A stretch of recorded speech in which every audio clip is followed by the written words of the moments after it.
আসলে ইতালির মাটিতে যে এত সুন্দর করে কাঁচামরিচ গাছ হইতে পারবে বাবায়, আমি আসলে কল্পনাও করতে পারিনি। এই যে ছোট্ট ছোট্ট কাঁচামরিচ বাবাই এই জায়গা হয়েছে প্রথমবারের মতো।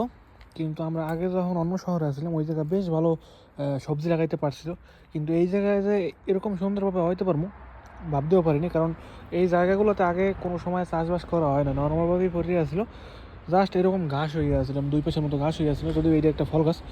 সো নতুন করে এগুলোর চাষবাস করা হয়েছে, যেমন এগুলোর মধ্যে অনেক রকমের সার দেওয়া হয়েছে যাতে করে এই গাছগুলা সঠিকভাবে আসলে বাড়িয়ে উঠতে পারে, এরকম অনেক রকমের ঔষধ দেওয়া আছে এগুলোর মধ্যে। সো এই জায়গা হয়েছে একটা কাঁচামরিচ গাছ, এটা হচ্ছে কালা কাঁচামরিচ। এই কালা কাঁচামরিচগুলো একটু জ্বালায় বেশি। আর এই পাশে আছে ছোটো ছোটো কাঁচামরিচ গাছ, এগুলো এগুলো হচ্ছে আর একটু ছোটোটা, এগুলোর সাথে একেবারে ছোটো বলা যায় না, কিন্তু এটা সবুজ আর ওইটা হচ্ছে কালা। তারপর ওই জায়গা মনে হয় আর এক জাতের আছে ছোটোর উপরে বড়, বড়োর উপরে ছোটো, মানে এক একটা এক এক রকমের মনে হয়।